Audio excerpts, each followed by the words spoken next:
Kebenaran ini datangnya asing dan akan kembali menjadi asing.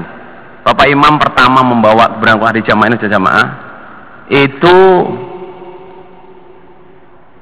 kebanyakan orang tidak nerima. Mereka bilang agama baru, dajjal, sak pinunggalannya. Membawa ilmu mangkul, saudara jamaah, ditentang habis-habisan. Ya. Apalagi mendirikan jamaah. Tapi sangat ironis saudara jemaah ya, orang-orang yang menentang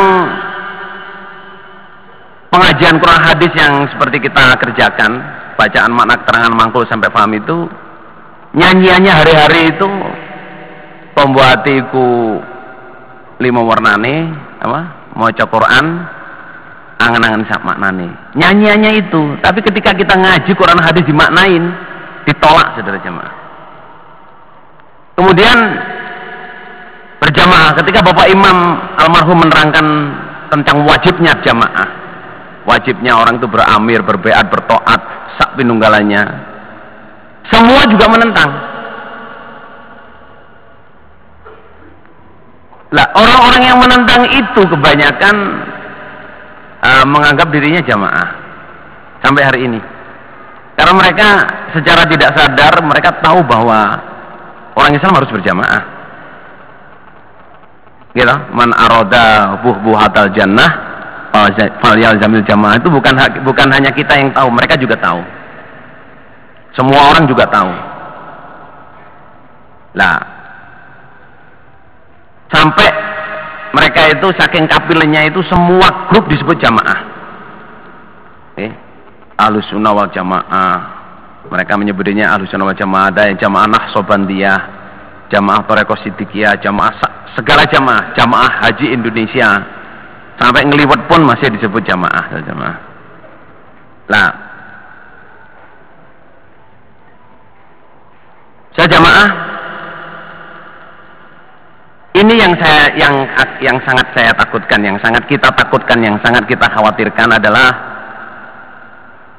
kebenaran akan kembali menjadi asing. Padahal Islam ghoriban wa sayaudu ghoriban kama bada'a. Ketika jamaah datang di Indonesia ini asing saudara jamaah. Yang kita ngerikan ini adalah jamaah ini akan menjadi asing lagi. Bahkan di kalangan jamaah sekarang ini loh saudara jamaah, kita akuin saudara jamaah, ilmu tentang jamaah, ilmu tentang sakdermo, kefahaman taat kepada imam, membedakan ini saya itu imam, saya ini pengurus, saya ini mubalek, saya ini agniya, saya ini KU, itu sangat tipis saudara jamaah. Pemahaman itu sangat tipis. Bahkan banyak yang menganggap saudara jamaah bahwa jamaah ini organisasi. Di kalangan jamaah sendiri jamaah, kita usaha sakpol kemampuan jangan sampai jamaah ini kembali asing di dalam jamaah sendiri.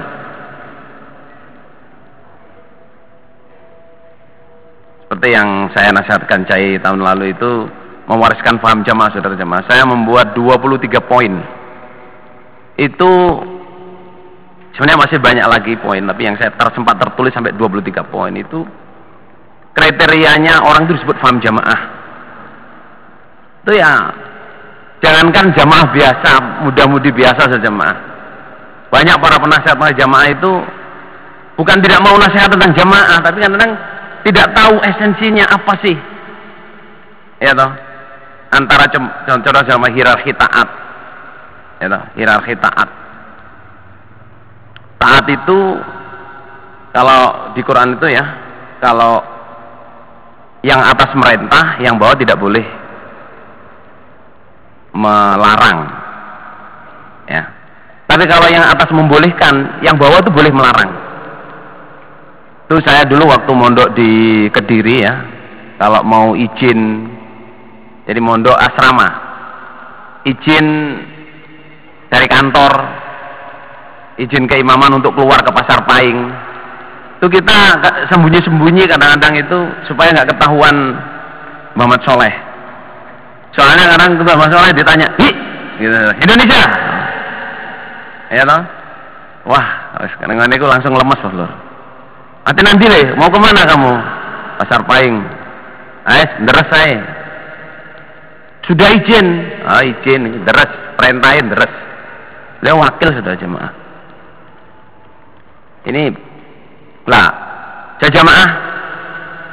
Peran jamaah ini jangan sampai kembali asing di dalam jamaah sendiri. Ya toh. Soalnya umum ini ya, ini umum. Muncul pertanyaan dari generasi jamaah, termasuk keluarga saya sendiri ya. Saya ini 9 bersaudara, alhamdulillah semua mubalighat. Tahun 90 waktu saya mau pergi haji jamaah ini saya dekatkan supaya contohnya clear ya.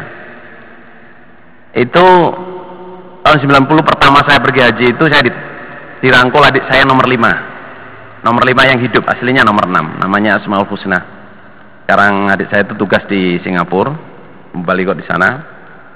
Itu saya dirangkul pundak saya gini, sambil dibisikin, "Mas, doakan saya mantap di dalam jamaah."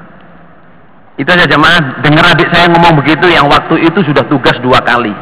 Badan saya itu goyang sudah jamaah. Goyang karena, loh, lahir di jamaah, gede di jamaah, jadi mubalighat, kok bertanya, doakan saya mantap di dalam jamaah. Berarti itu banyak orang bertanya, dan memang banyak orang bertanya, apakah jamaah kita ini betul-betul benar?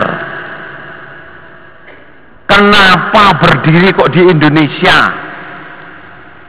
Apa hubungannya jamaah kita ini dengan Mekah dan Madinah?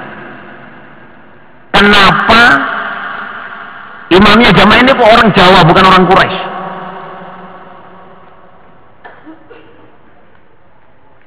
Terus bagaimana sikap kita kalau bertemu dengan jamaah-jamaah di luar kita yang betul-betul praktek jamaah? Ya mangkul, ya beramir, ya berbeat, ya taat, yang ngurusi. Ya jamaah, kalau bertanya itu, insya Allah kita bahas di belakang. Yang jelas saudara jamaah, singkatnya jawabnya itu, jamaah yang kita kerjakan ini benar jamaah. Secara dalil itu benar. Benarnya itu berdiri di Indonesia yang pertama, dan waktu itu belum ada jamaah di Indonesia, belum ada keamiran, tahun 41 ya toh. Lah kemudian apa hubungannya jamaah kita dengan Mekah Madinah? Jamaah kita ini hubungannya dengan Mekah Madinah itu hanya ada hubungan ilmu mangkul. Bapak Imam belajar ngaji di sana selama 10 tahun, mangkul di sana. Tapi hubungan kejamahan tidak ada sama sekali. Dan itu tidak membatalkan sahnya jamaah kita. Karena apa? Jamaah yang berdiri di sini ini itu sah meskipun di sana sudah ada jamaah.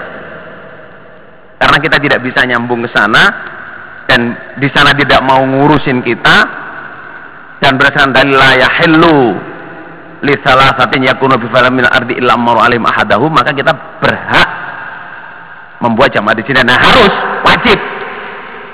Makanya berdiri jamaah di sini. Saya dipahami ya? Bisa dipahami apa tadi? Kemudian jadi jelas ya, hubungannya kita dengan Mekah Madinah itu hubungannya hanya apa?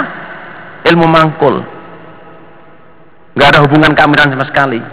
Dan itu tidak menafikan, tidak membuat jamaah kita tidak sah, meskipun di sana sudah ada keimaman dan kita yakin dan percaya di sana ada keimaman di Mekah Madinah. Nah itu. Lah kenapa imamnya orang Jawa bukan orang Quraisy? Ya memang yang mendirikan jamaah di Indonesia ini orang Jawa, yaitu Bapak Haji Nur Hasan Al-Ubaidah Lubis Amir. Makanya imamnya orang Jawa bukan orang Quraisy. Apa sah? Ya toh, walau abdan Habasyian. Meskipun yang menjadi imam itu adalah orang Habasyi, tetap harus kita taati.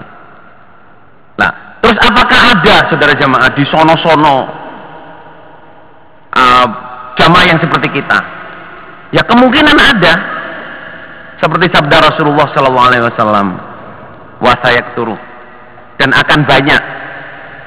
Jadi kalau zaman Bani Israel itu nabi itu ganti-ganti. Kadang satu waktu itu nabinya banyak. Di kampung ini ada nabi, sana ada nabi, ya kan? Nabi Muhammad setelah saya nggak akan ada nabi lagi. Yang ada hanya para khalifah dan para amir, dan akan banyak. Lah, sikap kita saudara jamaah kalau bertemu dengan keamiran yang di luar jamaah kita, seandainya bertemu dan kita lacak betul memang, ya mangkul, ya beramir, ya baiat, itu sabda Rasulullah SAW, fu bi baiatil awal fal awal. Tetapilah baiatmu yang pertama. Wis baiatmu duduk kene ayo ojo mencelok rono. Itu perintah Nabi saudara jamaah. Gitu, Rawahul Bukhari saudara jamaah. Hadis sahih.